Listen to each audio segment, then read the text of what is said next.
Ebana, ujambo na karibu sana mtazamaji wa Bongo Super Media. Nimekuwa nikiripoti habari mbalimbali kuhusiana na mgogoro uliopo kati ya Iran, Israel pamoja na Marekani. Na ikumbuke tu kwamba Marekani aliweza kushambulia vituo vya nyuklia vya Iran. Iran akasema kwamba atajibu. Sasa Iran alivyokuwa mkorofi na mbabe zaidi, akaamua kujibu kwa upande wa Israel, kwa maana Israel ndio chanzo cha Marekani kuingilia ugomvi. Sasa Iran ameshakiwasha hivi sasa katika nchi ya Israel. Amefanya nini hivi sasa Iran? Utafahamu cha kufanya ni kubonyeza alama ya kusubscribe ili uwe mtu wa kwanza kupata video mbalimbali kutoka hapa Bongo Super Media. Na bila kupoteza muda, habari ambayo imetufikia hivi sasa ni kwamba Iran yajibu mashambulizi Israeli baada ya kupigwa na Marekani. Hali si shwari katika miji ya Tel Aviv na Haifa nchini Israel baada ya Iran kurusha makombora takriban 30 mapema leo, ikiwa ni kulipiza kisasi kufuatia mashambulizi ya Marekani dhidi ya vituo vya nyuklia vya Iran.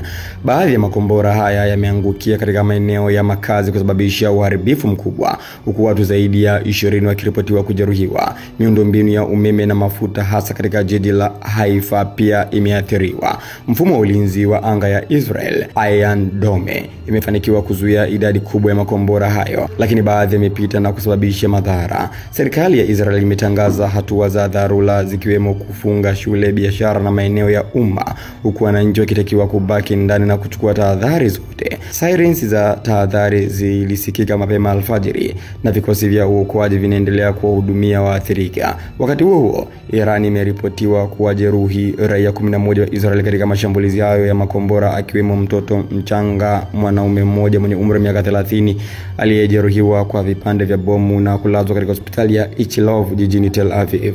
Mashambulizi haya yanatokea saa chache tu baada ya Marekani kushambulia vituo vya nyuklia vya Iran, hali iliyozidi kuibua wasiwasi na kuzuka kwa vita kamili katika Mashariki ya Kati. Tuendelea kufuatilia taarifa hizi na tutaendelea kukujulisha zaidi kwa kinachoendelea, lakini tayari Iran wameanza mambo yao mapema tu. Marekani amewaponza Israel. Maoni yako ni yapi? Andika hapo katika sehemu ya comments.